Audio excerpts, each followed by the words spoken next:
first I like to start from neighborhood and then moving towards nation, right? It's for you.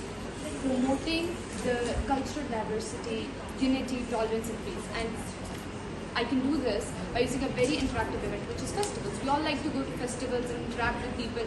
Having stalls over there where people from different cultures who are living in other places come to show their cultures. It's a really good means to do that. We can use the grant to add it to the fundraiser, and other people obviously are going to contribute if they're also setting up a store. Maybe if it's like a small amount, and other people who are going to... How would you convince people to be a part of it as participants? Most people actually do it themselves, because I have actually experienced this myself. If people, especially from the northern areas, if they live over here, they really want others to know about their culture more, about the dressing, because people usually ask these kind of questions. Oh, you made this meal. How did you do it? Or like what kind of taste is it? Or like the clothing and stuff like that. Right, thank you.